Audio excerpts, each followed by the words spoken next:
Well, welcome back to the Jeff and Jami Show, powered by Streaking. Today, we're going to talk a little bit about laughter and how it's the best medicine, rewiring your anxious brain, and we've got a fantastic new thing, the app. We're going to talk a little bit about that as well. So welcome. Let's get started. Hi, Jami. Hi, Jeff. How are you? Good. How are you? Good. You always do such a good job of leading out for us. Well, thank you. I appreciate that. You're welcome. You know, as we look at laughter as the best medicine, why laughing is good for your health, one of the things I think we've always had in our family is witty children. Yes. I mean, just the other day, we received a text message from one of our daughters who found a frog on the path and was so excited to see this frog. She videoed it and sent it off to us. Now, that's not necessarily a joke or laughter, but it was lighthearted and fun. And this is our daughter that's studying to be a lawyer. I know. Sending us a cute video of her chasing a frog as it's hopping away, being like, "Oh, look, there it goes again. Oh, look, it's hopping." It's funny. It was great. I mean, goodbye. And she Bye. said, "Goodbye, little frog. I'll see you later." Off to go study for law school. So the reason I wanted to talk, there was an article that came out recently, and this is from The List, Why Laughing is Great for Your Brain Health. And this is by Sam Cohen. This was published just a few weeks ago, but it says the famous saying, "Laughter is the best medicine," is apparently grounded in scientific truth. According to healthcare experts, the Mayo Clinic speaks highly of the numerous health benefits attributed to laughing, including both short and long-term effects. Laughing at a television show, a colleague's joke, or something you find amusing online all have a positive effect on your brain health. This is because laughter, and this is a quote, enhances your intake from the study of oxygen-rich air, stimulates your heart, lungs, and muscles, and increases the endorphins that are released by your brain, per the Mayo Clinic. So as you read that and think about it, a question that I kind of ask myself is, as I've gone into, I have a couple of friends that are very funny and that I enjoy hanging out with. Are you thinking of the same friend I'm thinking of? Who are you thinking of? A couple of them that are super funny, I think. Go ahead. Guess what's on my brain, Jami. I know. What do you think? Huh? Who am I thinking of? I think Chris McChesney Exactly. is hilarious. So Chris super McChesney, dear friend and author of The 4 Disciplines of Execution, was the first time our family was introduced to him. We had him over for dinner. I was working for him at the time, and we had him over for dinner, and he did a Sinbad routine at our dinner table that had us all... That has lived in infamy in our family, because that was the very first time we had met him, and he was able to quote the entire thing Sinbad with voices and hand motions. It was a riot. He had us laughing for at least 45 minutes to an hour. Yes. I mean, I think he talks about execution, and he's phenomenal at it. However, he does have another calling, which would be a comedian. He could be a great comedian. So what is your favorite, or not favorite, but what are some of the comedians you think of? Go ahead. I'm never going to remember names. Brian Regan. Oh, see, you remember the name. hilarious. Brian Regan. Absolutely, if you haven't heard him. He's so much fun. The Mr. Smiles guy that's do you remember From his Idaho. name? I told you Mr. I Smiles didn't from remember his Idaho. name. I don't know. I mean, This is interesting because I was actually listening to a podcast the other day and this might be a little bit of a tangent, but she was talking about actually complaining and how as not even Americans, but as people, we are like addicted to complaining. And she was talking about how she had read a study that said the average person complains 15 to 30 times a day. And so that's a lot of complaining. It was a lot of complaining. 15 and then, to 30 times a day. Yeah. And so have you ever counted yourself complaining? So that's what she did. She went down and counted that day. She counted all the things that she had complained about. And what was interesting as I was listening to her podcast is probably 75% of the things that she said she had complained about the day before. I'm like, oh, yeah. Oh, I did that too. You're right. I said that about my hair. Oh, and I was irritated with that driver. And I complained. I mean, it was very, very relatable, sadly, extremely relatable. But in this podcast, she was talking about how a way to avoid complaining so much is to laugh more. And she was talking about different comedians and different things how much she appreciated humor. That is one of my favorite humors are the people that are able to take the ordinary, the everyday, and see the funny in it. Absolutely. That's one of the reasons why I love Brian Regan. Yes. I mean, there are a couple of things that he talks about and puts into a comedy routine that is absolutely hilarious because I can relate to it. Because I can relate to it. And sometimes it helps me to recognize that thing that is very irritating, if I can tweak it just enough, it's actually kind of funny. Yeah. And so. So when you have, is there a time, and I don't know, I'm just thinking of this right off the top of my head, but is there a time in your life where maybe you were feeling down or a little bit blue or something like that, and you listened to or heard someone tell a funny story, tell a funny joke, and therefore that kind of brought you out of your blue area? Really? When we first now, moved, guys, this is impressive because she did not know I was going to ask this question. I didn't know I was going to ask this question. I So know. now you have two. I have two things I'm thinking of. Okay. One was when we first moved to Georgia and I was feeling pretty lonely. And the kids were all in school. And so I was double lonely because I'm like, oh, we've moved away from my people that I know and I don't have anyone home right now. And it wasn't all day, but it was for a couple hours each day.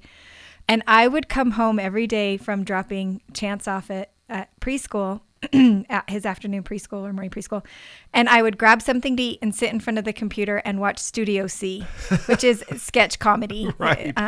And just. And so, would it brighten your spirits? Yes, it just took me away from feeling blue because I would just laugh. I would just have a little bit of time to laugh. That is cool. What's the second one? The second one wasn't something that I watched. It was a time in life that I appreciated, that I had gotten to the place. And maybe I've talked about it before, but it was that time that Chance, I was painting all of the baseboards in our house black. I was painting our baseboards and our doors black. And it turned out really great, but I had left the black paint out and Chance got into it and spilled it all over. 3/4 gallon of black paint. We've talked about this on one of our other podcasts. Yes. But I was grateful and so I have a series of pictures from that time period. It was like this week-long time period or maybe a 2-week time period where Chance just kept doing things that I was like, you're going to kill me, kid. It started with the spilling of the paint, but I have this beautiful picture of him acting like he's putting lipstick on and it's actually super glue. And the caption in the picture was, should I let him? Because I was feeling a little irritated at things that are Maybe I should just let him do it. Let him have the super glue. Go ahead and smear that all over your lips and let's be done with it. But just being able to sometimes step back from those annoying situations and be able to laugh at Being them. able to laugh at yourself, yeah. I wonder if laughter and frustration is there a correlation there? Oh, what do you mean? Well, so I was reading, we had talked a little bit about at our last podcast that we were going to talk about the anxious brain and what you can do. And right. So I was studying for a little bit for that and listening to another podcast that had talked about the anxiety that we so often talk about. Anxiety, it's like if you get really anxious, you need to go to a calm place. And she was saying, she goes, sometimes we do need to calm down. She goes, but sometimes your anxiety is there for a reason. You're needing to be heightened awareness. And so she said, for example, the anxiety that you feel before you go on public speaking or before in front of an audience, you don't want to be all calm. You need that level of energy to be able to be in front of the audience. And so she had referenced a Harvard study that talked about transitioning from anxiety to excitement, that's a very easy transition because they're very similar in the physical responses that our body produces when we are anxious and when we get excited. And so talking about handling anxiety in a way of saying, recognizing, oh, I'm feeling kind of anxious here, and recognizing I can be anxious and notice all of these things that maybe are negative about my anxiety, or I can tweak it a little bit and recognize that I'm also excited.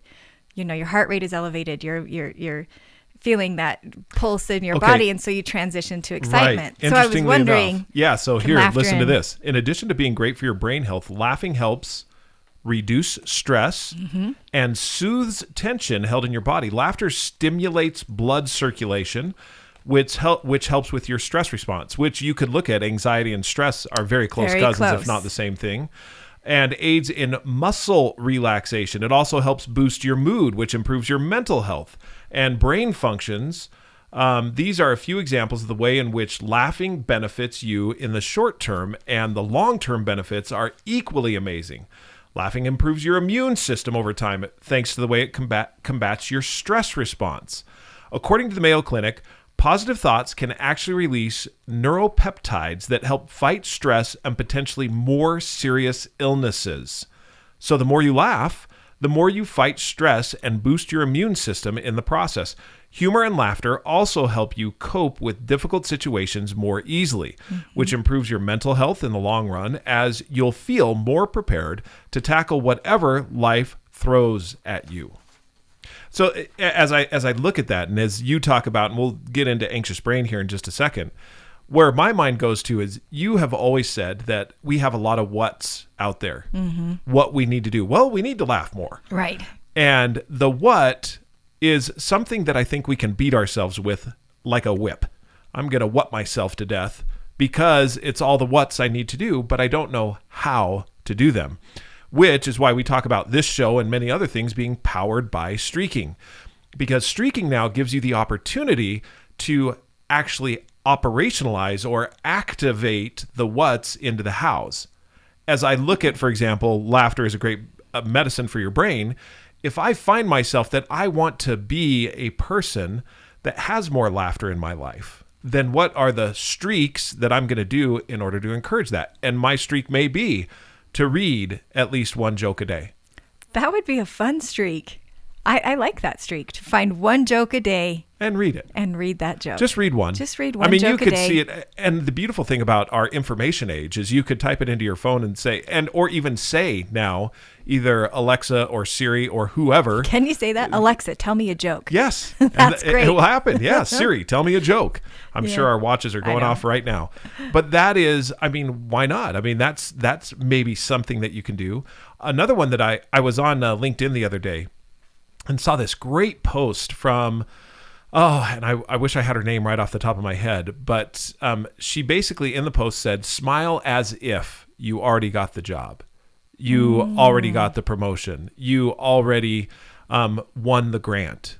And she's saying smile as if you already had these things. And I thought, that is another way to promote happiness, and akin to laughter is a smile, where you can have that in your life. Could you do that as a streak every day? Have a streak just a streak to smile as if, and then you can fill in the blank for that day. Right. I think so. I think you could too. I think it's laughably simple. I mean, isn't that interesting that the first law of streaking is make it laughably simple? And where did that even come from? It was because we were up in front of a group, in front of a professional group, and we were talking about streaking, and I had put up there, write at least one sentence daily, and someone laughed out loud. Yep. And we thought to ourselves, you know what? That's the first law of streaking, is to make it laughably simple.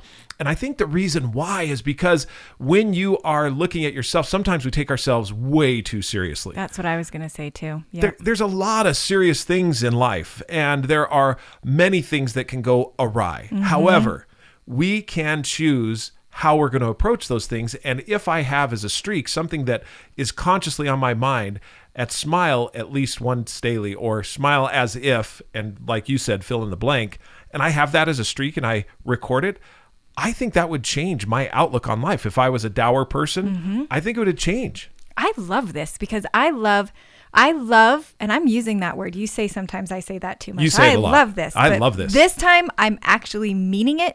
I really love this.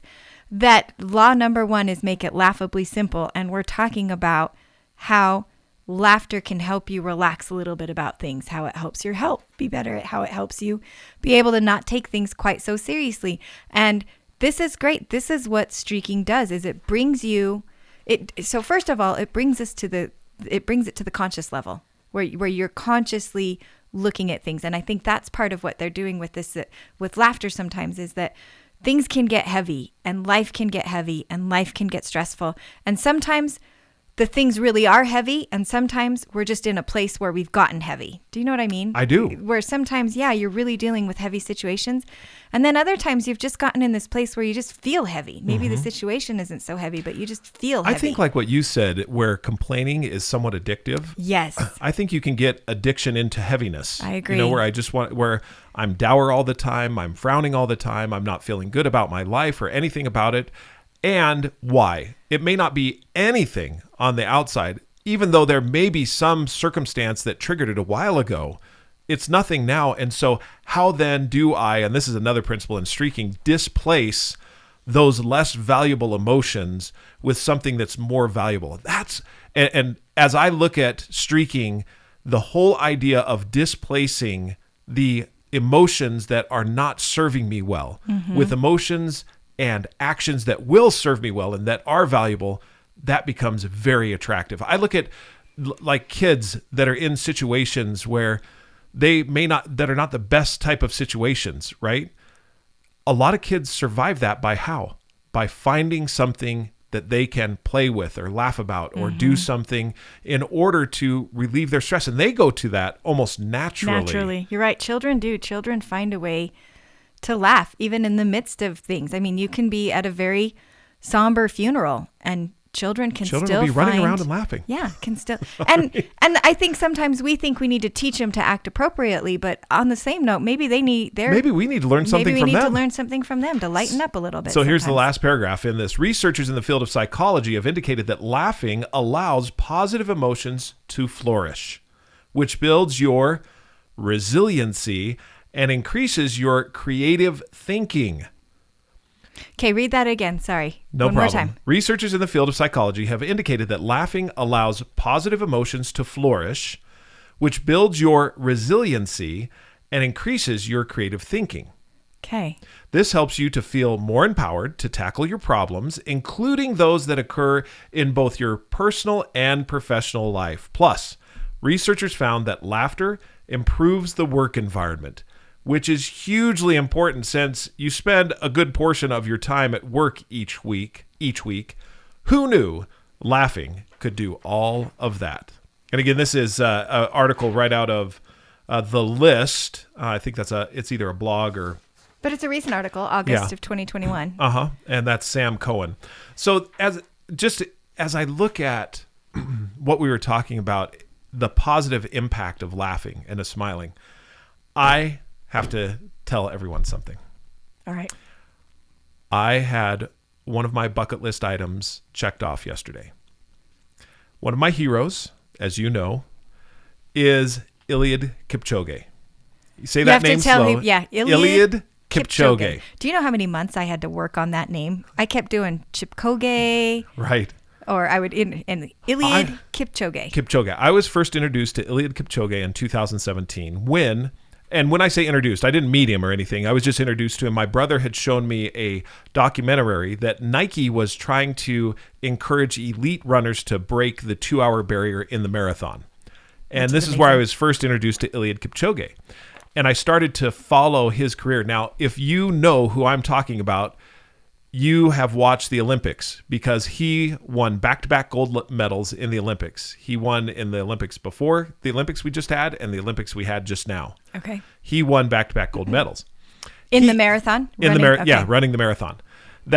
And his life story is absolutely phenomenal. Now, there's a reason why I'm telling you this story in relation to why laughing is so great. Yesterday, we had our Franklin Covey national kickoff of our year. It's just started. We have a fiscal year, and it just started in September. He was our keynote speaker.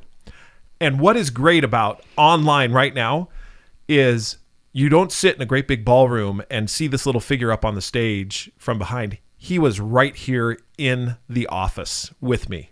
It feels that way, huh? You feel like you could ask him questions. Exactly. You're like, it was right all I could there. do, Jamie. It was all I could do to not come off of mute and just gush for a while. You're just like, Eliud, you're amazing. I just wanted to say a few words. I'm going to interrupt. You know what I mean? Because you could do that online, and everyone will hear you. Now, I didn't want to do that because there was close to 1,000 people online listening to him, and it was absolutely phenomenal. But here's the reason why I love Eliud Kipchoge. There was a reporter that was once interviewing him, and he kind of brought this up yesterday as he was talking to us. But there was a reporter that was talking to Eliud Kipchoge and asked him why, or not why, but said, I noticed that you smile at some points in the race of this marathon. Why do you smile? His answer, I smile when the pain is the worst because I figure if I can smile through it, I can make it. Wow. He also, so he referenced yesterday, he said, the smile, or excuse me, not the smile, but pain, as you look at pain, because he said you're going to have pain in life no matter what. You will always have pain. And he said, I choose to look at pain as weakness leaving my body. And we've all heard that before, but to see his smile as he says it, it's a genuine, soul deep smile that emanates from something way within him. And so I look at, we all have different types of pain in our life at any point.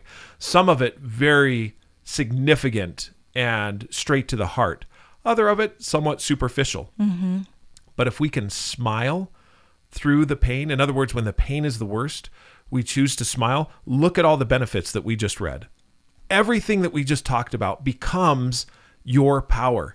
And therefore, if you have a streak to smile at least once daily, that can be so empowering when life is got you down and is not where you want it to be.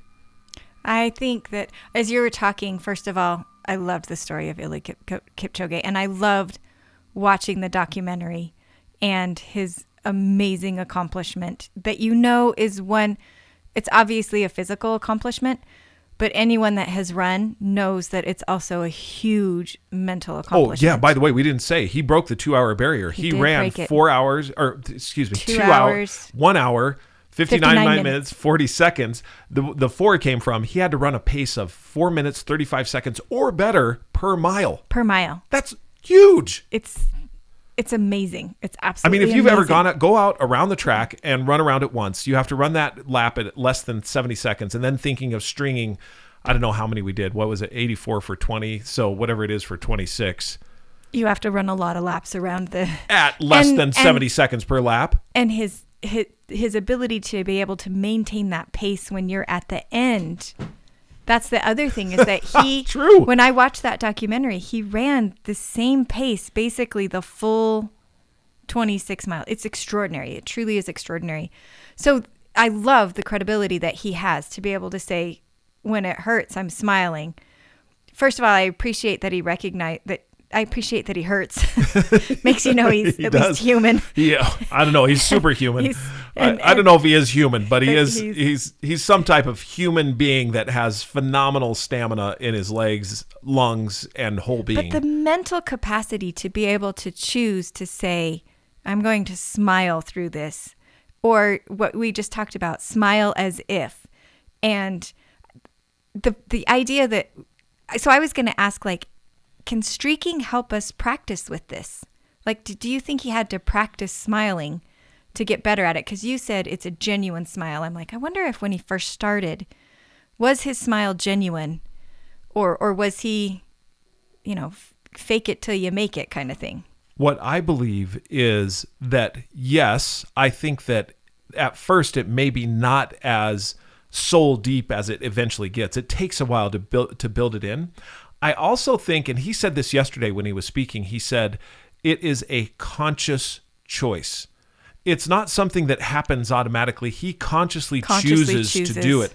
And that is what we have always talked about as far as the streaking methodology, is it's something that you consciously choose to do. It never becomes automatic.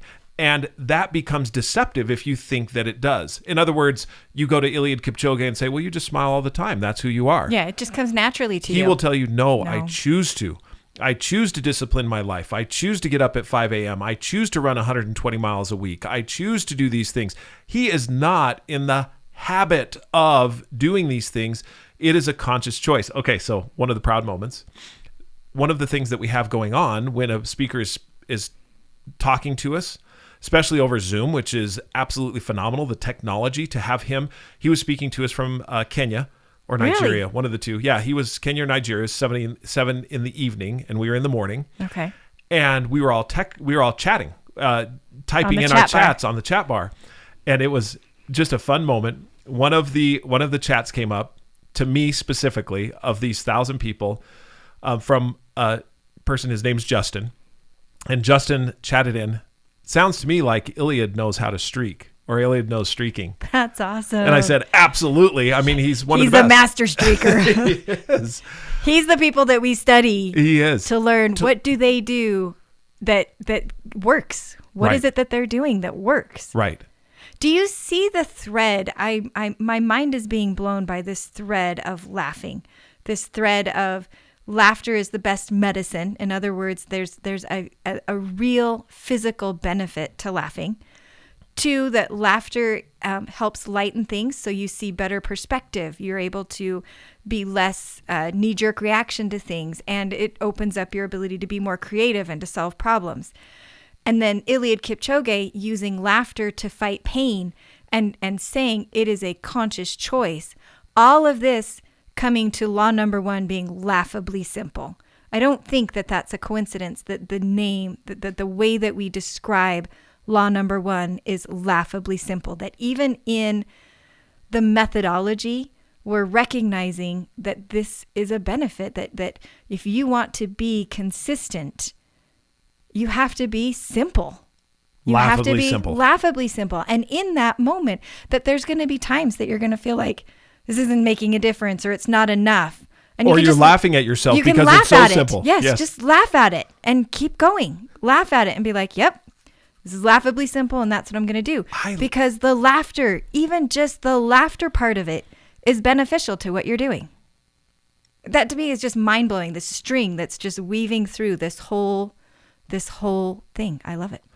I agree. And mind-blowing for me, too. That's why you heard me pause just a little bit, because when we see law number 1, make it laughably simple, I also think keep it laughably simple. Yes. In the moments when he feels the highest pain, what does he do? Something very simple. Smile.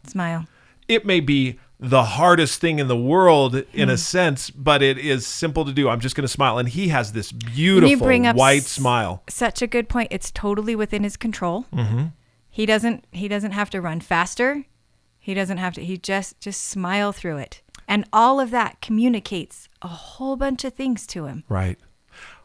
So I'm thinking of an article that I recently published that had Danny, one of our streakers, talks about what I call the growth ladder. And the growth ladder is you have streaks and the rungs. Each rung represents a goal. Yeah, you think a of a singular ladder. goal. Yeah, think of a ladder. Mm-hmm. And the rails on the side they're called stringers, represent the streaks that I have in my life. And the rungs, each rung equals a different goal. Mm-hmm. Okay? A singular goal. It's a discrete goal. It's not several goals on one rung. It's one goal. The reason I bring it up is I think of Eliud Kipchoge. He has streaks, or the rails, or the stringers that he has in his life. And what are those? It's his consistent training program.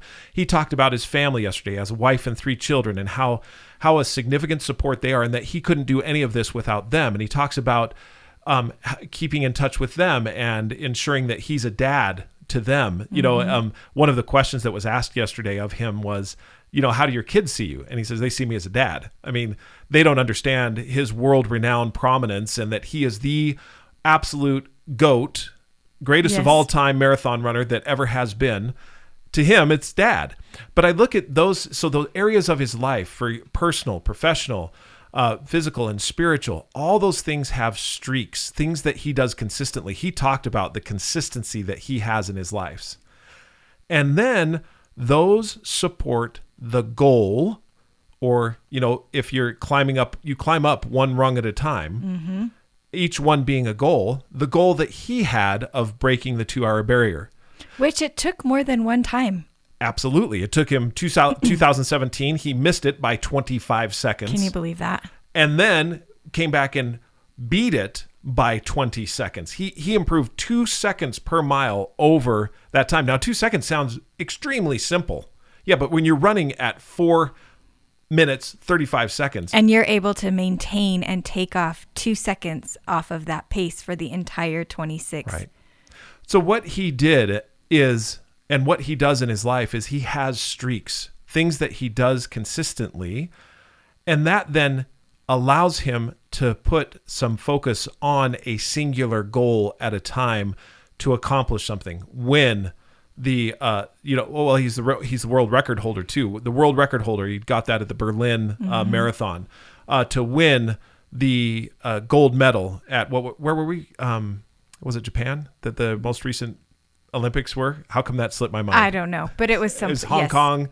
Japan, China. I don't know. It was one of those. Sorry. We're so My bad. I should. Where was the Olympics? People are going to be like, do we even want to listen to these people? It's 2021. Of course, we all know it was there. Of course, we know where it was. 2021 COVID brain. That's what we have. But the thing is, so you were saying he's won the Olympics. He's won the. I enjoy this visual of the ladder a lot because Tokyo, Japan. You were Thank right. you. Good job. I knew it. I'm laughing. See, I'm laughing at myself. See? Don't take it so serious. Laugh. But with Eliud, he has streaks, and he'll keep those streaks all of his life. I agree. Even when he's not setting goal, records anymore. The accomplishment, the one goal of winning the Tokyo Olympics, the marathon in the Tokyo, that's a singular event. And the reason I bring all this up is because of something you said.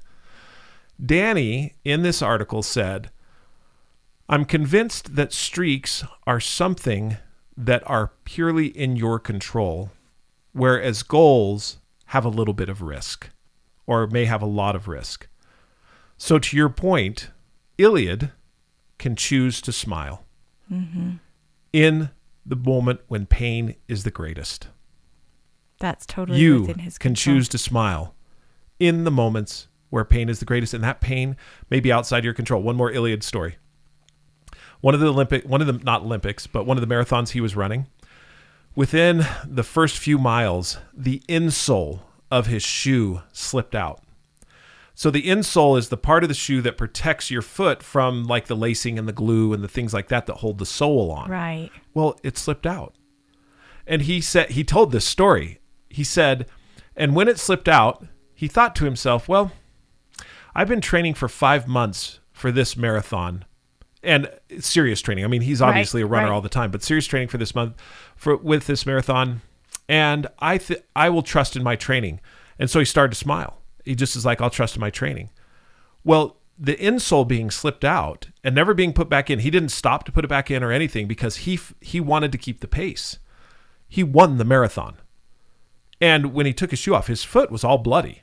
Oh, wow. I mean, it was hugely, not quite mangled, but bloody from from running on basically just laces and glue. Yeah.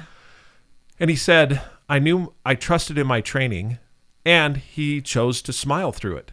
He consciously chose something that he had control over. I don't have control over the insole slipping out of my foot. Now, I know in my life, there are times where I'm like, this is annoying me to no end.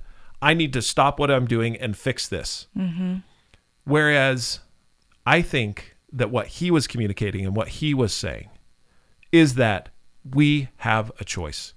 We can consciously choose. And I think that's what streaking, underlying all of streaking, is this idea that you consciously choose who you want to be on a daily basis by doing things consistently, by consciously choosing to do those things that will make you into that person you want to be. I also noticed that he became independent of the circumstances around him, who he wanted to be. He was looking at saying, I'm going to trust in the training that I've done.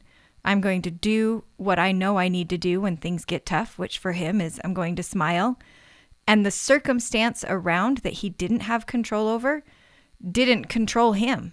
And I think that's something that can be learned, that we can learn, that we can be who we want to be in all of these circumstances. As you were talking earlier, I was thinking of the Viktor Frankl's book, Man's Search for Meaning. And that has always been the biggest takeaway from me from that book, is that no matter, and anybody that hasn't read the book, it's World War II, and he's in a concentration camp and has everything taken away from him. And the takeaway for me from that book was that he learned that people can take everything away from you except how you choose to handle things. You always have the ability to choose how you're going to respond. And that's the same thing that Eliud Kipchoge is saying, is that in every situation, whatever the circumstance is, I have the ability to choose, the control to choose how I'm going to respond to that. That's within my control. That's within my ability to consciously decide. Which I think plays into what we were going to talk about as far as rewiring your anxious brain so beautifully. It's what you mentioned before. And as you look at, if I'm really anxious all the time, you still have the power to choose. You can choose. You have that. And what you have is the power to choose that in streaking, because now what you choose to do is choose to do something daily or weekly on a consistent, consecutive basis that then allows you to rewire the anxious brain. There's a lot of reasons as to why we have anxious brains. I mean, fight or flight. There's a lot of things to be anxious about right now in our world. I think, you know what? You bring up a great point. There's a lot of things that we could be anxious about. And very, very few of them do we have any control over. I mean, honestly, when you look at the circumstance of it. I agree. And so they have this really fancy way of saying cognitive behavioral therapy, which is basically just saying you have the ability to think differently. Right. You don't have to. I love this. A dance teacher once told my daughter, you can feel something, but you don't have to be that emotion. You can just feel it, but it doesn't mean that you're that. So you can feel angry, but you don't have to be angry. Hold on. Let's pause on that for just a second, because that's pretty profound. I know that I am a person that is highly emotional.